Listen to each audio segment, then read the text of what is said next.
j'espère que vous allez bien. Aujourd'hui, c'est une journée spéciale chez moi. Aujourd'hui, le 4 décembre, c'est l'anniversaire de mon mari chéri. Du coup, on va faire un gâteau pour fêter son anniversaire.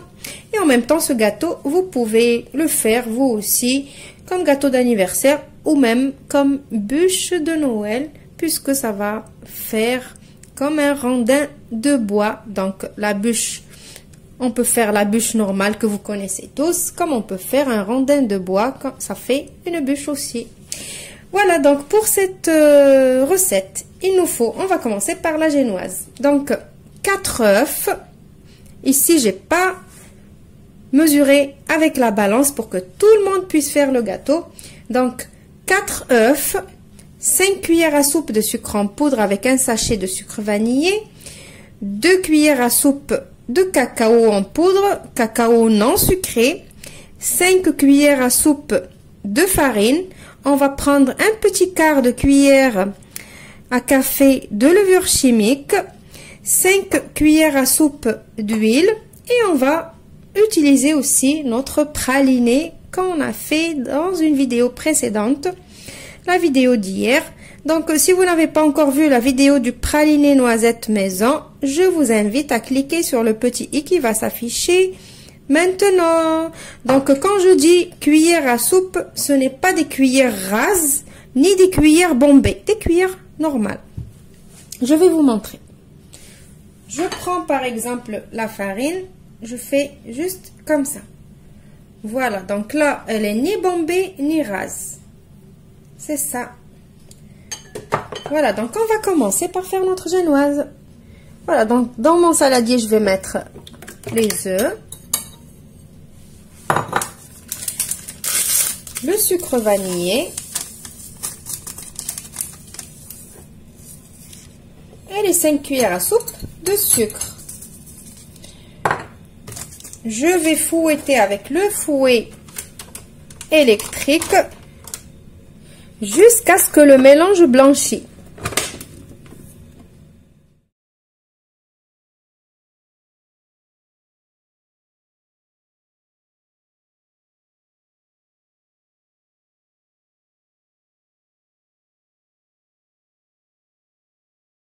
Voilà, donc mon mélange, il a doublé de volume, il est devenu tout blanc.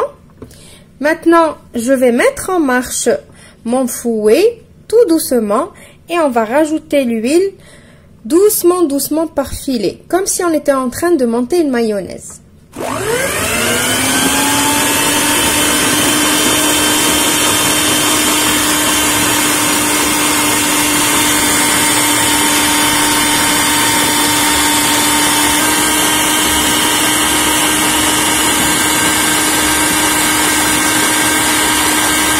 Voilà, maintenant que j'ai rajouté tout l'huile, maintenant je vais rajouter 1 à 2 cuillères à soupe de praliné. Peut-être je vais rajouter que 1 cuillère. Tout en mélangeant doucement.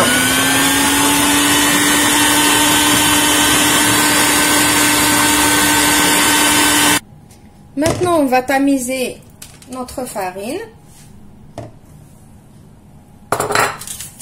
On va mettre le quart de cuillère à café de levure, donc la petite pointe comme ça, et on va mettre notre cacao.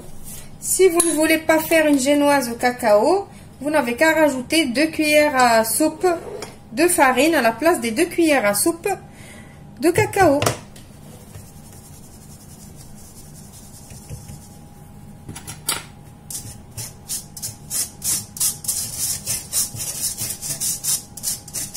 Alors l'huile dans la génoise, il y en a qui vont dire mais non, on ne met pas dans une génoise de l'huile. L'huile ici, il apporte du moelleux et de la souplesse. Parce que vous savez, une génoise, quand on veut la rouler, souvent elle se casse. Souvent il y a des personnes qui n'arrivent pas qu'elle se casse. Et du coup là, c'est mieux de rajouter l'huile. Au moins elle est plus souple. Donc voilà, maintenant je mélange. Je mélange doucement. N'ayez pas peur, ça ne va pas tomber. tout ce qu'on a fouetté. Je veux dire, les œufs, ils vont pas tomber parce qu'on les a fouettés tout à l'heure. C'est pas grave. Il y a l'huile, il y a la levure. Il n'y aura rien du tout. Vous allez voir, la génoise, elle va être réussie sans faire attention. Voilà. J'espère que vous avez compris.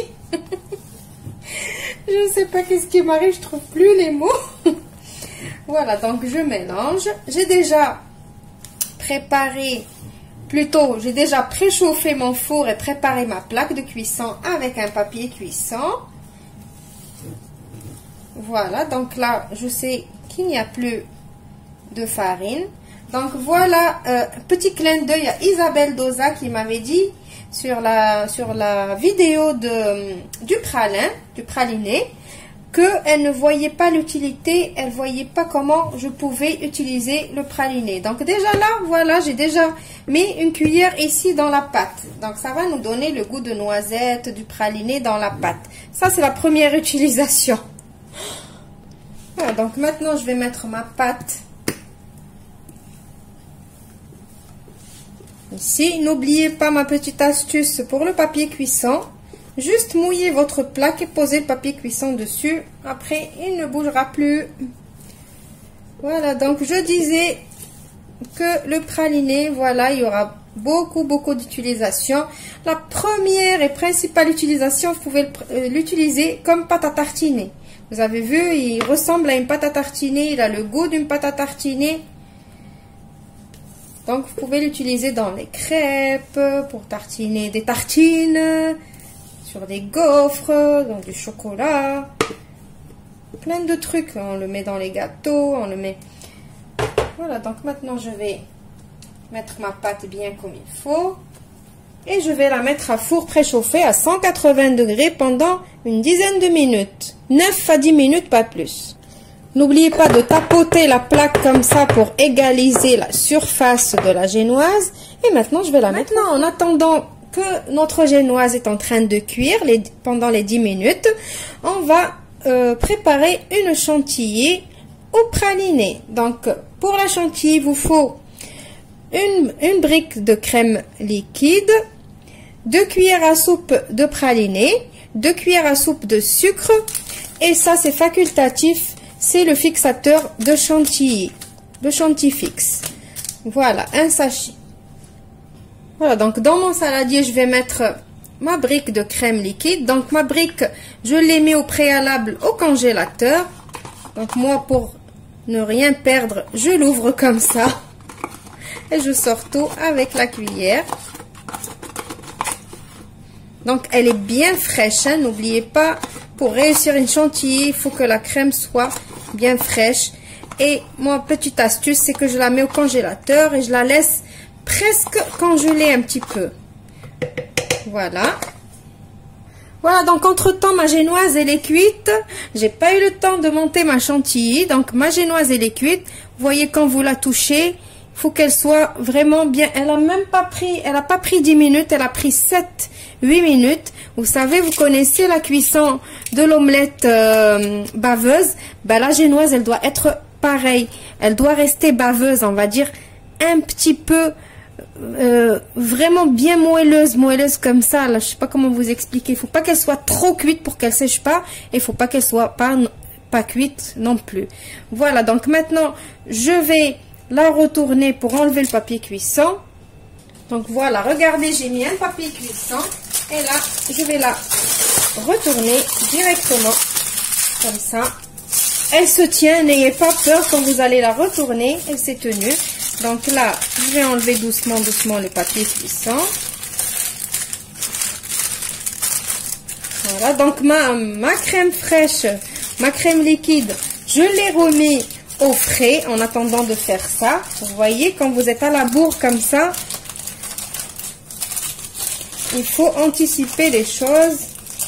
J'aurais dû monter ma chantilly avant de mettre ma génoise au four. Et la génoise, dès qu'on la sort du four, il faut la travailler de suite. Voilà. Donc, maintenant, je vais parer ma génoise. la parer, ça veut dire enlever les bouts comme ça, qui sont pas beaux à voir, des 4 côtés. Et maintenant, je vais la recouvrir d'un autre papier cuisson et je vais la retourner encore. Voilà, pour avoir l'autre côté. Ici, c'est le côté sec. Donc, je la retourne encore. Hop. Voilà, c'est facile à la retourner. Donc, voilà, regardez pourquoi on la retourne. Parce que ce côté-là, il y a toujours ça qui va coller. Voilà, donc maintenant, je vais prendre un couteau et une règle et je vais diviser ma génoise en 4. Donc, vous mesurez combien ça vous fait. Moi, ça me fait 27 cm. Donc, en 4, ça va me faire 6 cm et quelques, presque 7 cm. Donc, je la partage en 4.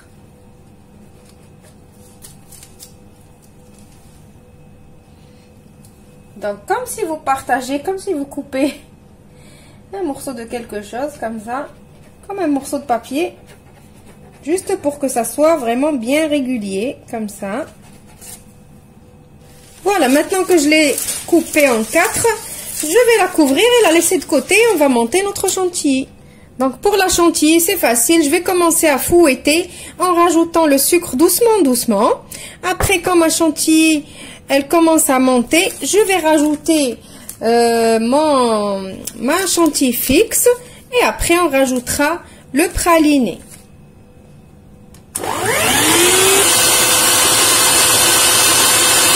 Donc ma crème elle commence à monter, je vais commencer à incorporer ma chantilly fixe.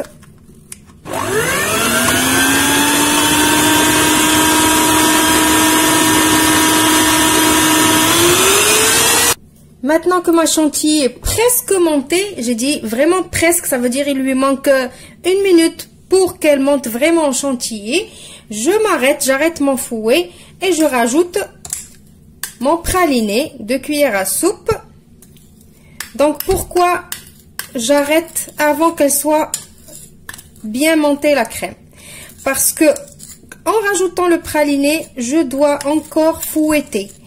Du coup, si je fouette alors que la crème elle est déjà prête, on va obtenir quoi, à votre avis? Eh ben, on va obtenir du beurre après. Parce qu'en fouettant beaucoup la crème, la chantilly, après elle devient du beurre. Donc du coup, nous, on veut pas de beurre, on veut une chantilly ou pralinée. Donc voilà, petit clin d'œil encore à Isabelle Doza. Ben là, je suis en train de faire une chantilly pralinée. Donc maintenant, je vais fouetter à vitesse 1, toute petite vitesse, et c'est tout. Maintenant que ma chantilly pralinée elle est prête, je vais prendre ma génoise et je vais étaler ma chantilly dessus. Donc les quantités que j'ai fait aujourd'hui, c'est pour un petit gâteau quand même. Si vous voulez doubler, bien sûr, c'est possible. Voilà, maintenant que j'ai étalé toute ma crème, je vais mettre ça de côté. On va prendre le plat de service, dans quoi on va présenter le gâteau. Et on va venir prendre le petit bout, le premier bout. Comme on l'a coupé, on va rouler. Vous avez vu, le gâteau, il ne va pas se casser. Malgré qu'on n'a pas mis de torchon humide ni rien du tout. Donc, je roule le premier morceau. Ça, c'est l'effet de l'huile, comme je vous ai dit. Comme ça, je prends mon plat de service et je le pose au milieu. Comme ça. Maintenant, je vais prendre mon deuxième morceau.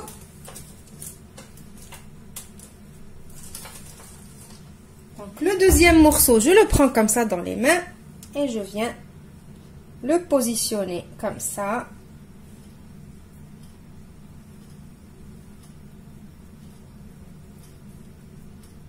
Voilà. Le troisième morceau et ainsi de suite jusqu'à ce qu'on finisse tous les morceaux qu'on a. Comme je vous ai dit, c'est un petit gâteau, donc ça m'a fait 4 petits morceaux. Là, vous pouvez faire en plus grand. Voilà, donc là, il ne me reste plus que le dernier morceau.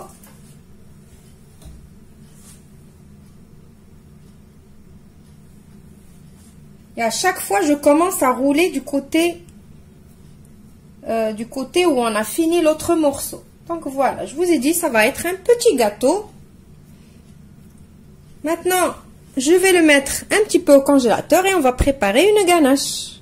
Alors pour la ganache, il va me falloir, comme c'est un petit gâteau, 100 g de chocolat noir pâtissier, une cuillère à soupe de beurre et 3 cuillères à soupe de lait. Je vous ai dit que dans ce gâteau, on va utiliser que les mesures avec la cuillère à soupe. Voilà, donc 3 cuillères à soupe de lait, une cuillère à soupe de beurre et 100 g de chocolat noir pâtissier.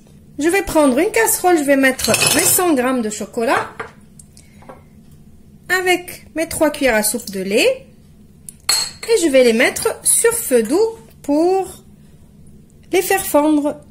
Voilà, donc dès que vous voyez que votre chocolat a commencé à fondre et qu'il reste quand même encore des petits morceaux, vous enlevez votre casserole hors du feu et vous continuez à remuer comme ça. Et le chocolat va finir de fondre tout seul. Donc maintenant, je vais rajouter mon beurre.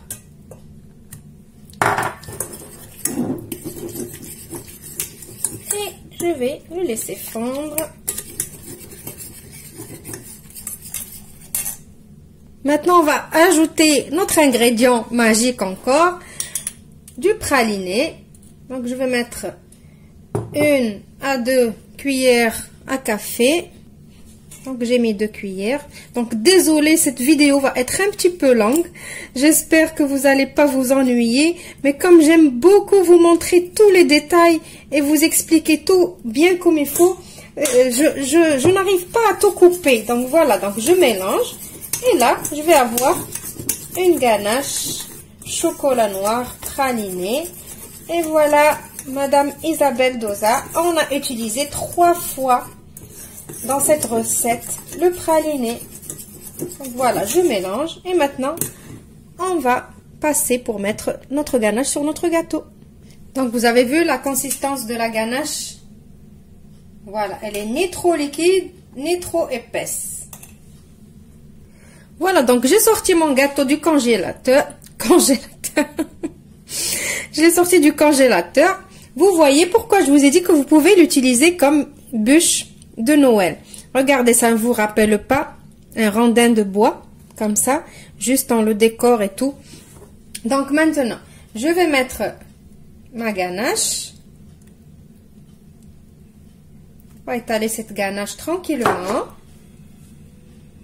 Donc, je mets ma ganache sur les côtés aussi.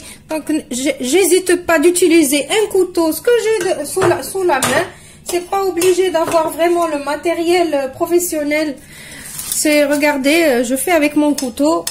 Et voilà, donc je vais mettre sur tout le contour de mon gâteau. Regardez avec mon couteau comme je me débrouille mieux. Regardez, on fait juste comme ça, hop. Voilà, parce qu'on veut pas quand même une couche trop épaisse de ganache. Ça fait trop sucré.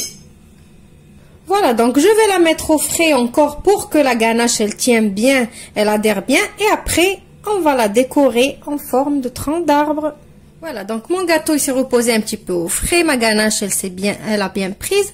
Je vais juste prendre ma fourchette et faire les petits dessins qu'on fait sur une bûche traditionnelle. Et je vais faire ce dessin sur tout le tour de mon gâteau et même ici.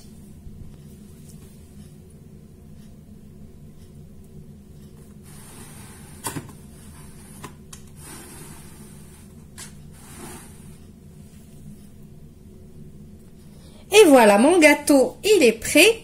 Donc, je l'ai décoré un petit peu avec des petits trucs de Noël. Donc, avant de le présenter, je vais le saupoudrer d'un petit peu de neige. C'est une façon de parler, c'est du sucre glace. Hein? C'est pas vraiment de la neige. Voilà.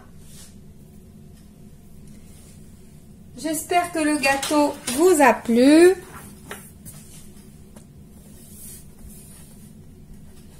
On va le découper ensemble après.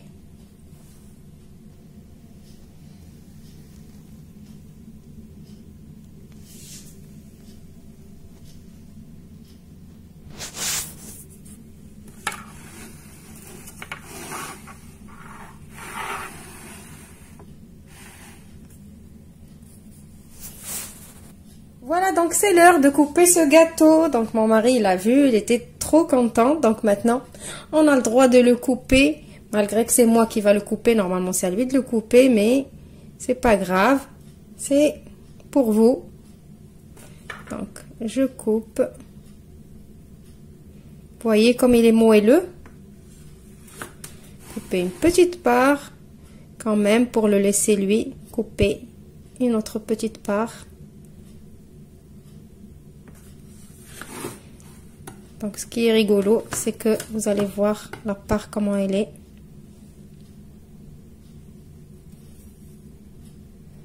Vous avez vu le montage, comment il est fait.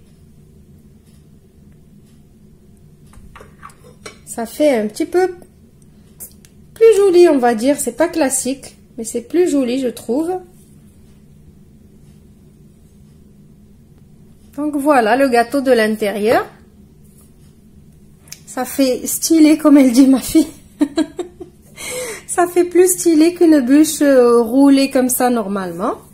Voilà. Donc maintenant, je vais vous montrer comment il est en texture.